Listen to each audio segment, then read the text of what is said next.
slušatelji Glasa Hrvatske. Javljamo vam se iz Melbourna, gdje se proteklog vikenda održao jubilarni 45. nogometni turnir hrvatskih klubova Australije i Novog Zelanda. Ova najveća sportska i društvena manifestacija u hrvatskoj zajednici privukla je 58 ekipa, preko 1000 natjecatelja te preko 5000 posjetitelja koji su uživali prateći utakmice na 7 igrališta kluba domaćina Dandenong City, ranije poznatog po imenu Hajduk Chelsea. U četvrtak 3. listopada održana je svečana ceremonija kojom je započeo ovogodišnji turnir.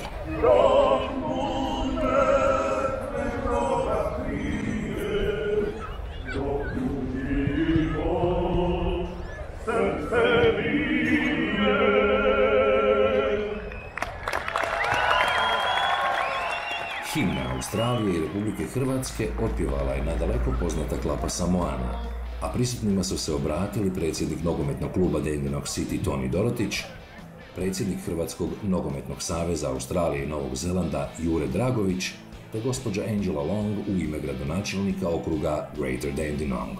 Zatim je velečasni Josip Vranješ predvodio molitvu te blagoslovio igrače i okupljenu publiku, nakon čega je odigrana prva utakmica između St. Albans Saintsa i Dandenong City Hajduka. Program svečanog otvaranja turnira vodio je Jure Sabljak, glavni urednik tjednika Hrvatski vjesnik, s kojim smo, unatoč velikoj gužvi, uspjeli porazgovarati za slušatelje Glasa Hrvatske. Večeras je prvi dan, u stvari, nogometnog turnira i prema svima izgledima bit će vrlo naporno idući 3 dana. Kako ide sa Hrvatskim vjesnikom? Odlično, mislim, mi smo najprodanija novina izvan Hrvatske, a još već sada smo, ja mislim, u 37. godini, ako se ne varam. Znači, 83. smo počeli, znači, evo, tu smo negdje. Ljudi još uvijek vole čitati novine. Pošto u vjesniku mogu gledati stvari što se ne događa online, kao recimo što se događa po cijelom svijetu, nego baš ovakve događaje. Upravo to, da, najviše posvećujete pažnje hrvatskoj zajednici. Hvala puno, Jure. Nema na čemu, Bog. Bog. Drugog dana turnira odigrane su brojne utakmice, a u velikom šatoru priređen je zabavni program za koji su bili zaduženi Major Minor, najdugovječniji i najpopularniji hrvatski glazbeni sastav koji djeluje u ovom dijelu svijeta.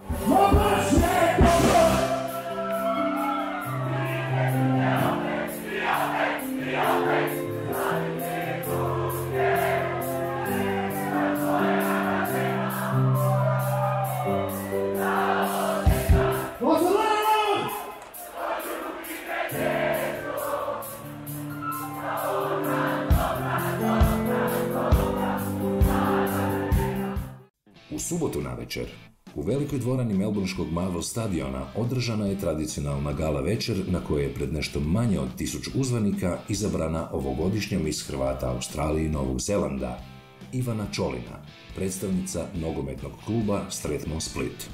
U nastavku programa službeno je najavljeno kako će domaćin turnira 2020. godine biti nogometni klub North Geelong Warriors iz Geelonga, grada 70 km udaljenog od Melbourna. The great pleasure to announce that next year we're going to Corio Bay in Geelong, North Geelong Warriors. Next year's host club. I'd like to call up John Nicolisa, Luke Peel, members of the North Geelong Committee. Take over the Sarvis flag. John to say a few words. U kuću slavnih nogometnog saveza uvršteni su Rob Mav zvani Švabo iz Adelaide Ridersa te Tomislav Pondeljak iz St. Albans Dinama. A tijekom večeri prisjetili smo se i nedavno preminulog prvog predsjednika saveza i jednog od osnivača ovog sportskog natjecanja, gospodina Mirka Furjanića, koji je svojim djelima ostavio neizbrisiv trag u životu ovog dijela iseljene Hrvatske. Okupljenima se obratila i veleposlanica Republike Hrvatske u Australiji, gospođa Beti Pavelić, koju smo za slušatelje Glasa Hrvatske upitali o dojmovima s turnira.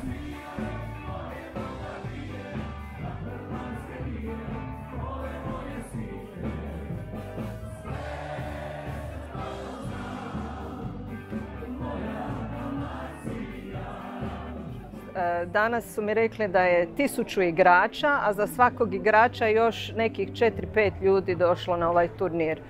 To je nešto fenomenalno i to je narod ne samo iz Melbourna gdje se nalazimo, nego iz cijele Australije i Novog Zelanda.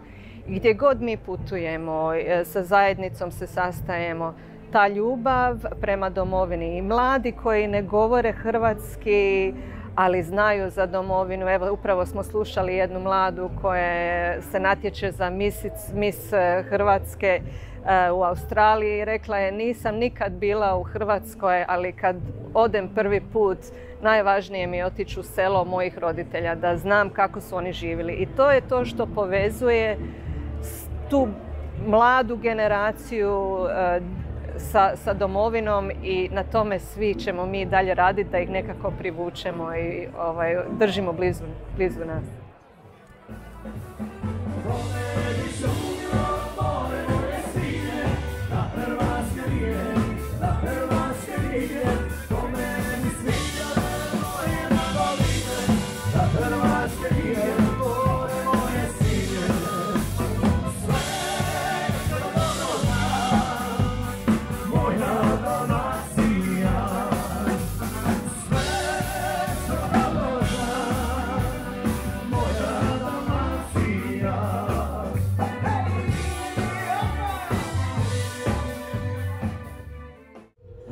Društvo smo od generalnog konzula Josefa Petrića ovdje u Melbourneu.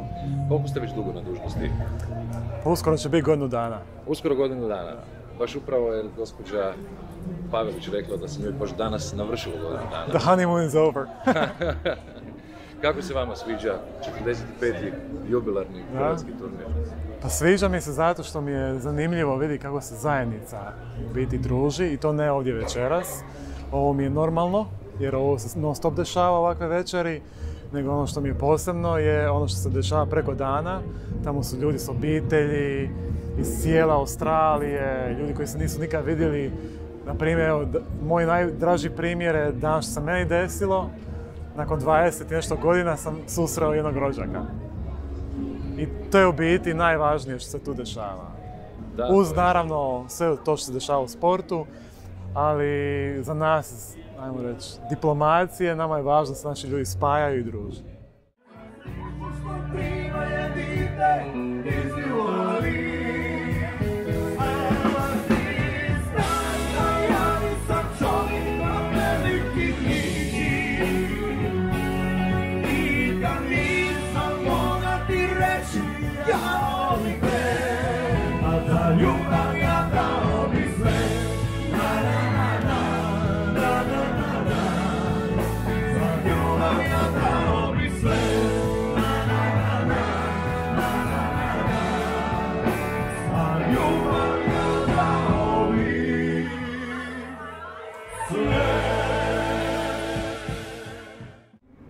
Sada smo u društvu Ivice Glasnovića, generalnog konzula Republike Hrvatske u Sidniju.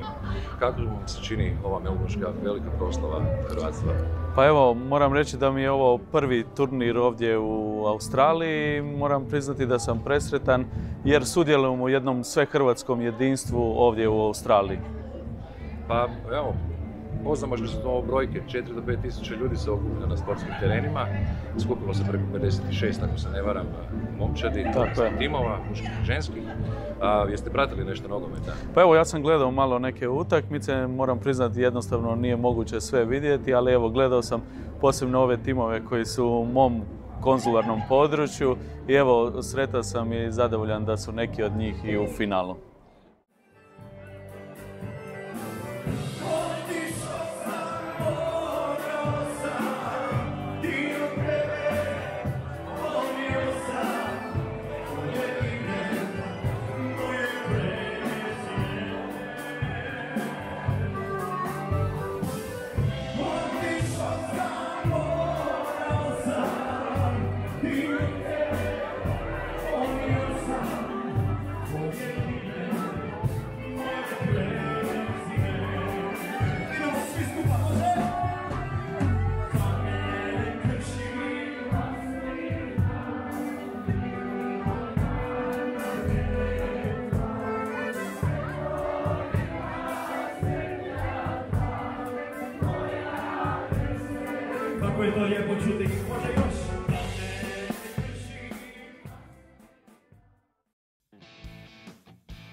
U nedjelju, posljednjeg dana turnira, mnoštvo gledatelja pratilo je finalne oglede u svim divizijama.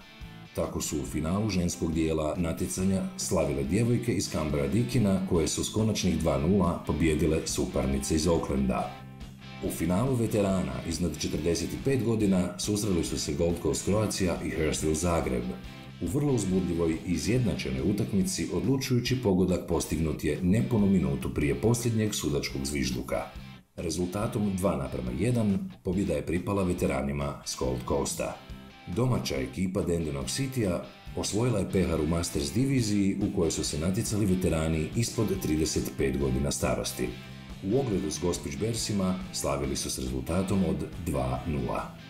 Prvaci ovogodišnjeg natjecanja u drugoj diviziji momčad je Entaso Parka, koji su s visokih 3:0 slavili nad ekipom Auckland Croacije, a u velikom finalu prve divizije snage su odmjerili Gold Coast Croatia i Dandenong City.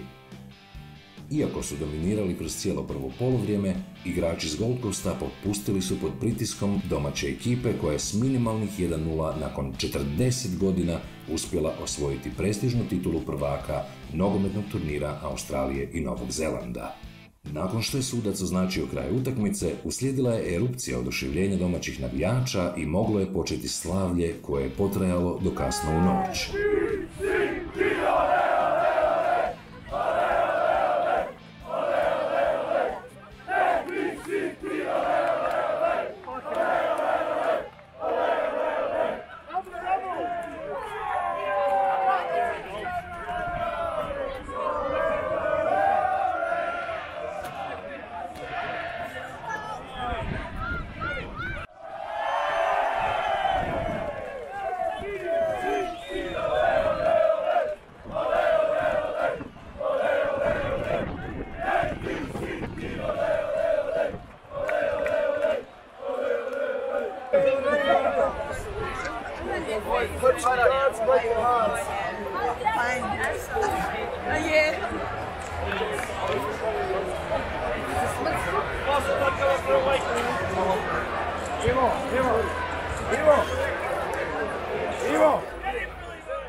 Na travnjak stadiona organizatori su dovezli veliki kamion na kojem je bila postavljena pozornica i uz nastup popularne glazbene skupine Prva liga iz Sidneja, tisuće okupljenih Hrvata svih generacija pjesmom su proslavile hrvatske vrednote koje brižno čuvaju i prenose na mlade naraštaje.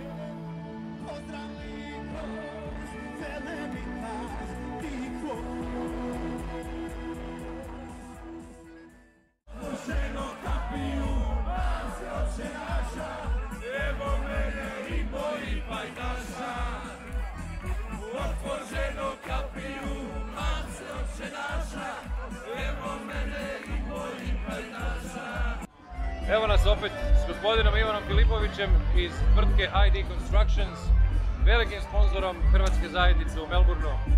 Kako se osjećate sada kad je turnir došao do svoga kraja? Ja osjećam se sretnim kad vidite koliko ljudi imamo, koliko imamo svega, koliko mlade djece ovdje iza mene pjevaju. Ja sam ponosan na sviju njih da mi možemo ovako nešto da njima priradimo, jer to je naša budućnost. Svakako. Vi u svojoj tvrtci imate preko pola zaposlenika hrvatskog podrijetla, to znači oko 500. To je točno, možda čak i više, a ja sam jako ponosan što mogu donijeti tako nešto od našeg naroda. Hvala puno, Ivane. Hvala i vama, vidimo se.